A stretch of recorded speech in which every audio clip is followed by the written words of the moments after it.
PSTR ವಿಜ್ಞಾನ ಪರೀಕ್ಷೆಯಲ್ಲಿ ಯಶಸ್ಸನ್ನು ಗಳಿಸೋಕ್ಕೆ ತಪ್ಪದೆ GPSTR ಚಾಲೆಂಜ್ ಸಿರೀಸನ್ನು ಅನುಸರಿಸಿ. ಒಂದು ದ್ರಾವಣದ pH ಮೌಲ್ಯ ಹೆಚ್ಚಾದಂತೆ ಏನಾಗುತ್ತದೆ? What happens when pH of a solution is increased? ದ್ರಾವಣದ pH ಮೌಲ್ಯ ಹೆಚ್ಚಾದಂತೆ ಪ್ರತ್ಯಾಮ್ಲೀಯ ಲಕ್ಷಣಗಳು ಹೆಚ್ಚಾಗುತ್ತವೆ. pH of a solution increases, then basic nature of solution increases. ಒಂದು ದ್ರಾವಣ ಕೆಂಪು ಲಿಟ್ಮಸ್ ಅನ್ನು ನೀಲಿ ಲಿಟ್ಮಸ್ಗೆ ಬದಲಾಯಿಸಿದರೆ ಅದರ pH ಮೌಲ್ಯ ಎಷ್ಟು? If a solution changes red litmus paper to blue, then what is the pH value of that solution? ದ್ರಾವಣದ pH ಮೌಲ್ಯ 7ಕ್ಕಿಂತ ಹೆಚ್ಚಾಗಿರುತ್ತದೆ. pH value of that solution is more than 7. ಒಂದು ದ್ರಾವಣವು ಪುಡಿ ಮಾಡಿದ ಮೊಟ್ಟೆಯ ಕವಚದ ಚೂರುಗಳೊಂದಿಗೆ ವರ್ತಿಸಿ ಬಿಡುಗಡೆ ಮಾಡುವ ಅನಿಲ ಸುಣ್ಣದ ತಿಳಿನೀರನ್ನು ಬಿಳಿಯಾಗಿಸುತ್ತದೆ. ದ್ರಾವಣ ಇದನ್ನು ಒಳಗೊಂಡಿದೆ. What happens if shell of an egg is smashed into small pieces and it is mixed with a solution? On mixing with the pieces of egg shell which liberates a gas that turns calcium hydroxide solution to milky. The name of the solution is hydrochloric acid. Hydrochloric ಆಮ್ಲ. ಸಾರರಿಕ್ತ sulphuric ಆಮ್ಲವು ಸತುವಿನ ಚೂರುಗಳೊಂದಿಗೆ ವರ್ತಿಸಿದಾಗ ಬಿಡುಗಡೆಯಾಗುವ ಅನಿಲ. What happens when zinc react with dilute sulphuric acid? ಸತುವಿನ ಸಲ್ಫೇಟ್ನೊಂದಿಗೆ ಹೈಡ್ರೋಜನ್ ಅನಿಲ ಬಿಡುಗಡೆಯಾಗುತ್ತದೆ. Zinc sulphate is produced and hydrogen gas is liberated. Reaction ಹೀಗಿದೆ: zinc plus H2SO4 gives rise to ZnSO4 plus H2. ಪ್ರತ್ಯಾಮ್ಲವು ಆಮ್ಲದೊಂದಿಗೆ ವರ್ತಿಸಿದಾಗ ಉಂಟಾಗುವ ಪ್ರಕ್ರಿಯೆ. What happens when a base react with acid? ತಟಸ್ಥೀಕರಣ ರಾಸಾಯನಿಕ ಕ್ರಿಯೆ ಉಂಟಾಗುತ್ತದೆ.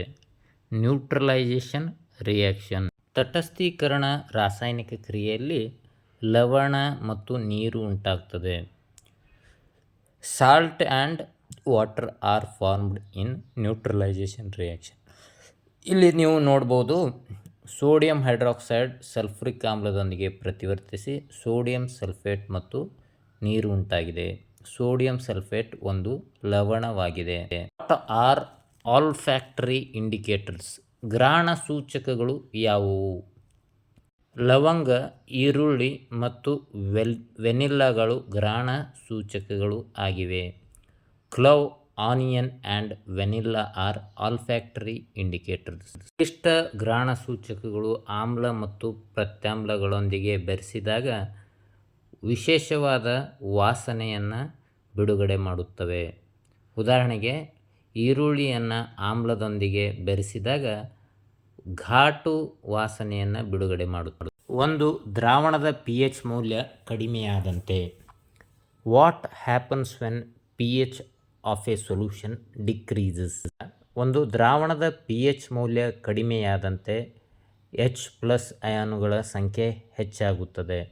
And the answer is, when pH of a solution decreases, number of H+ ions increases.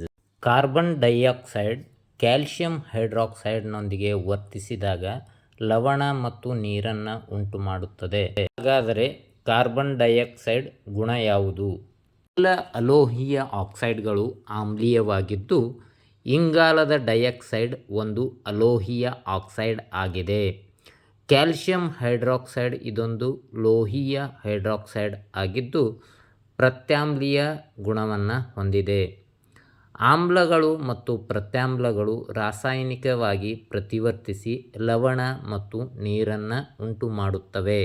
All non-metallic oxide are acidic in nature.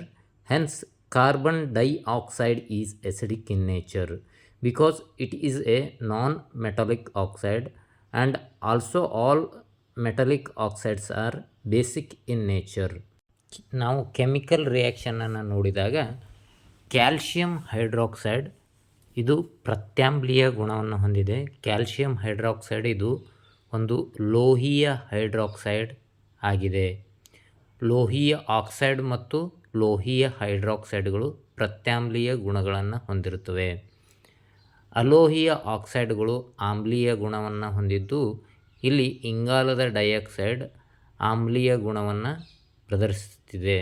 ಲೋಹೀಯ ಹೈಡ್ರಾಕ್ಸೈಡ್ ಆದ calcium hydroxide ಮತ್ತು ಅಲೋಹೀಯ oxide ಆದ ಇಂಗಾಲದ dioxide ರಾಸಾಯನಿಕವಾಗಿ ಪ್ರತಿವರ್ತಿಸಿ ತಟಸ್ಥೀಕರಣ ಕ್ರಿಯೆಯನ್ನು ಉಂಟು ಮಾಡ್ತಿವೆ.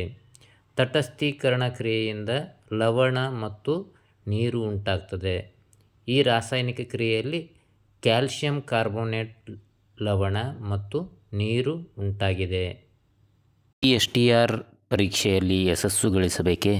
ಹಾಗಾದರೆ ತಪ್ಪದೆ ಸಬ್ಸ್ಕ್ರೈಬ್ ಮಾಡಿ ವಿದ್ಯಾಭಿಕ್ಷು ಯೂಟ್ಯೂಬ್ ಚಾನಲನ್ನು ಹಾಗೂ ಯಶಸ್ಸನ್ನು ನಿಮ್ಮದಾಗಿಸಿಕೊಳ್ಳಿ.